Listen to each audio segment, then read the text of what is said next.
आणि मीडियाचा फॉर्मॅट बदलत चाललेला आहे. म्हणजे नॅशनल आणि स्टेट चॅनल्स बघायचं प्रमाण कमी होत चाललेलं आहे आणि स्थानिक लेवलवर जे युट्यूबच्या माध्यमातून असतील किंवा सोशल मीडिया म्हणजे इंस्टाग्राम असेल, फेसबुकच्या माध्यमातून वेगवेगळे न्यूज आणि मीडिया चॅनल्स वाढत चाललेले आहेत. त्याच्यामध्ये मला वाटतं की तुम्ही सगळ्यांनी एकत्र येऊन आता तुम्हाला मान्यता नाहीये हे बऱ्याच लोकांवर केसेस पडलेले आहे वेगवेगळ्या पोलीस स्टेशनमध्ये. तुम्हाला ते फेडरेशनची काही मान्यता नाही. तुमची संघटना मजबूत जर झाली तर कुठेतरी सेंटर आणि स्टेट गव्हर्नमेंट तुम्हाला मान्यता द्यावीच. मग हे जे कुठेतरी केसेस बिसेस पोलीस स्टेशन पडलं, आज तुम्ही तुमच्या चॅनलला न्यूज म्हणून सांगू शकतात का? शेवटी कसं आहे, स्टेट आणि सेंट्रल मधले जे न्यूज चॅनल्स आहेत ते लिमिटेड कव्हरेज प्रत्येक ठिकाणी देऊ शकतात, सगळ्या ठिकाणी न्याय देऊ शकत नाही. तुम्ही ज्या पद्धतीने गल्लोगल्ली वेगवेगळ्या बारक्यातल्या बारक्या ठिकाणी स्वतः पोहोचू शकतात, त्या मोठ्या मोठ्या चॅनलला पोचताच जमत नाही. आज इकडे काही घटना झाली, कव्हर करणार आहे का कुठलंही मोठं चॅनल, ते तुमच्याच सारखी लोक तिकडे पोहोचून स्थानिक लोकांची भूमिका काय, अडीअडचणी काय हे लोकांपर्यंत पोहोचवायचं काम तुमच्यासारख्या पत्रकारांच्या माध्यमातून होते. माझं ठाम मत आहे आणि सूचना आहे की तुम्ही सगळ्यांनी जसे हे संघटना बनवतात, press trust of India, PTI आहे, ANI आहे, असे वेगवेगळे जे संघटना आहेत, तशी तुमची सगळ्यांची जर संघटना झाली तर कुठेतरी तुम्हाला राज्य शासन असेल किंवा केंद्र शासन असेल कुठेतरी तुम्हाला सिरियसली घेईल. तुमच्या ज्या मागण्या असतात की तुमच्यावर जे खोट्या केसेस पडतात, कारण की तुम्ही पत्रकार नाहीये, पत्रकारचा ID नाही म्हणून तुम्हाला प्रोटेक्शन नाहीये.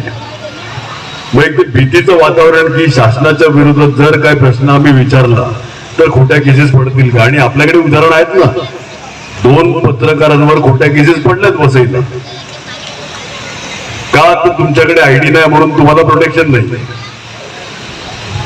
आणि पत्रकाराचं कामच मुळामध्ये जे पण सरकारमध्ये असेल त्यांना प्रश्न विचारणार, जे विरोधात आहेत त्यांना प्रश्न विचारून करणार का? त्यांच्याकडे ताकदच नाहीये. लक्षात आलं का? मग जर विरोधकाला प्रश्न विचारून काही मतलब नाहीये आणि शासनामध्ये जे आहेत त्यांना विचारू शकत नाही कारण की भीतीचं वातावरण आहे, मग तुमचं चॅनल चालूच कशाला ठेवलेलं आहे हा मोठा प्रश्न आहे. तर मला वाटतं तुम्ही सगळे एकत्रित येऊन संघटना बांधली पाहिजे. त्याच्यामध्ये नेतृत्व कोणी करावं, काय करावं तो तुमचा प्रश्न आहे, पण त्याच्यामध्ये जी पण मदत लागेल, सहकार्य लागेल. आता एक साधं उदाहरण देतो. महापालिकेमध्ये प्रेसची जी जागा करून दिली ती सगळे आलेल्या आणि मी सांगितले की करून द्या. ते आहे प्रेसचा, पण तुम्हाला त्याच्यामध्ये समाविष्ट करून घेतलाय का? तुम्ही जाऊन बसतात, कोण काय ऑब्जेक्शन घेत नाही, पण बोलतात ना की हे न्यूज चॅनल वाले नाही, युट्यूब वाले आहे का नाही वस्तुस्थिती? कशाला ठेवायचं ते? आणि माझं तर स्पष्ट मत आहे की ज्या पद्धतीने तुम्ही सगळे न्याय देतात, बारक्यासारख्या अडीअडचणी लोकांपर्यंत पोहोचवायचं जी मेहनत करतात, रात्री अपरात्री जे मोठे मोठे चॅनल पोहोचू शकत नाही, आणि शेवटी लोकल न्यूज लोकल लोकांना जास्ती महत्वाचे असतात. देशामध्ये काय चाललंय माहितीच असलं पाहिजे, राज्यामध्ये काय चाललंय माहिती असलंच पाहिजे, पण आजूबाजूमध्ये काय चाललंय ह्याच्यामध्ये स्थानिक लोकांना जास्त इंटरेस्ट असतो. ती माहिती पोहोचवण्यामध्ये तुमचा सगळ्यात मोठा सिंहाचा वाटा असतो. आय कार्ड जर अधिकृतपणे मिळालं तर तुम्ही जे प्रोटेक्शन प्रत्येक पत्रकाराला मिळते ते प्रोटेक्शन तुम्हाला मिळेल.